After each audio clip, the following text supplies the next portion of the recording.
शुरुआत किया गया है, क्योंकि ये जेठ मास है और ज्येष्ठ मास बहुत ही महत्वपूर्ण कई मात्राओं में देखा जाता है। ज्येष्ठ मास इस धरती के महान पुरुष जिनको हम जानते हैं दुनिया के महान क्रांतिकारी, महान समाज सुधारक, महान समाज के मसीहा, बहुत सारी उपमा उनको दी जा सकती है। ऐसे महापुरुष का आज प्रादुर्भाव इसी ज्येष्ठ मास के पूर्णिमा में हुआ है। और वैसे ही पूरे ज्येष्ठ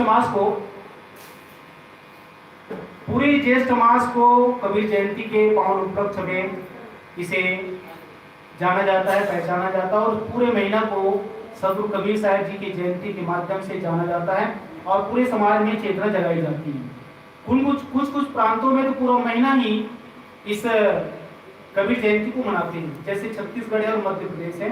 ऐसे प्रांतों में बनारस जैसे नगरी में पूरे महीना भर, और इसी जस्ट वैशाख जो गया है उसमें भगवान बुद्ध का प्रादुर्भाव हुआ और जस्ट ज्येष्ठ जो आया है उसमें सदगुरु कबीर का 2500 साल के इतिहास और आज से 600 साल पहले का इतिहास जो रहा है, बहुत ही समाज के लिए अच्छी चेतना जगाने के लिए बहुत आदर्श समान रहे हैं।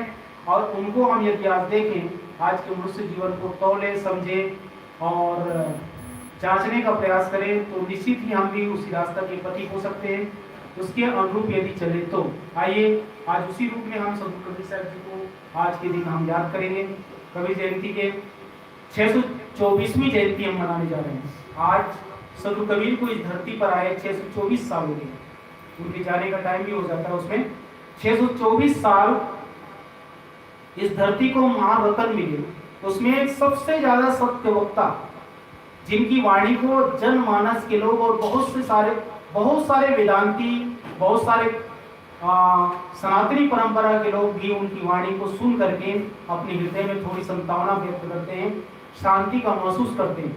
उन्हें भले ही कर्मकांड प्यारा हो, लेकिन फिर भी जब सदगुरु कबीर की बात आती है कि जय खोजत कल्पो गया घटाई माई सो मोर बाड़ी गर्म गुमान के ताती पर ये दूर, सदगुरु कबीर की साखियां याद आ जाती हैं। सांच बराबर तक नहीं, झूठ बराबर पाप, जाके हृदय सांच है ताके हृदय आप। सदगुरु कबीर की साखी याद आ जाती है। होती पड़ी पड़ी जग मुआ, पंडित भया सो कोई, ढाई आकर प्रेम का पढ़े सो पंडित होए। तो सभी इस धरती के जितने भी भूले डगर में चलने वाले लोग हैं, उनको भी थोड़ी देर के लिए शांति आत्मा से मिलती है कि हम झूठ बोलते हैं सच बोलते हैं, उन्हें पता चलता है। आइए ऐसे महापुरुष को हम आज याद कर रहे हैं। हमारे बीच कई संतों का पदार्पण भी हुआ है इस आश्रम पे, सभी की बात श्रवण करेंगे।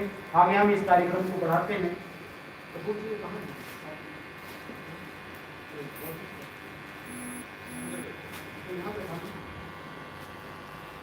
तो हम इस कार्यक्रम को आइए बड़े भाव के साथ और विवेक सम्मत विचारों के साथ जुड़ने का प्रयास करें। सच पूछिए, एक बात और बता देता हूं मैं, मनुष्य का जीवन मिला है, इस जीवन को हम विवेक युक्त जिए, क्योंकि मनुष्य का जन्म मिलना बड़े, सभी ग्रंथों ने इसको गाया है, क्या गाया, बड़े दुर्लभ है। ये मनुष्य जीवन बड़े सौभाग्य से प्राप्त होता है और बहुत ही दुर्लभ है, सुलभ नहीं है। कई जन्मों के संस्कार उदय होने के बाद एक मनुष्य का जन्म मिलता है, लेकिन हम इसको भी नकार देते हैं और आगे जाकर के बहुत सारी बातें चलती है कि कर्म वर्म कुछ नहीं होता है, खाओ पियो मौज करो और घी पी के उधार में घी लेकर तो खूब पियो, इस तरह की बातें चल रही है। कोई जन्म वन्म नहीं होता, कोई आत्मा नहीं होती, कोई जीव वगैरह नहीं होता है और कोई किसी प्रकार के कर्म बनता नहीं। इसलिए पुण्य और पाप का कोई मतलब नहीं होता है। जैसा बने वैसा खाओ पियो और जैसा बने वैसा चलो फिरो, जैसा बने वैसा बोलो चालो और जैसा बने वैसे पाप और पुण्य को मिलाते चले जाओ। इस तरह की बहुत सारी धारणाएं चली आ रही हैं, लेकिन एक बात जान लीजिए, सदगुरु कबीर और जितने भी भगवान बुद्ध यहाँ तक अपने धम्म पद आप पढ़ेंगे कभी, तो उसमें आप देखेंगे कि उसमें बहुत सारे वक्त हैं। उस वक्त में पंडित वक्त भी हैं, मनुष्य वक्त भी है, बहुत सारे वक्त हैं, अहंकार वक्त भी है, प्रमाद वक्त भी है। तो उन सब चीजों में मनुष्य को जगाने और चेताने की बात हुई है कि आप अपने इंद्रियों को समझने का प्रयास कीजिए, आप अपने जीवन को संभालिए, संवारिए, तराशिए और जीवन को सार्थक बनाने का प्रयास कीजिए। क्यों? क्योंकि मनुष्य जीवन सौभाग्य से मिला है।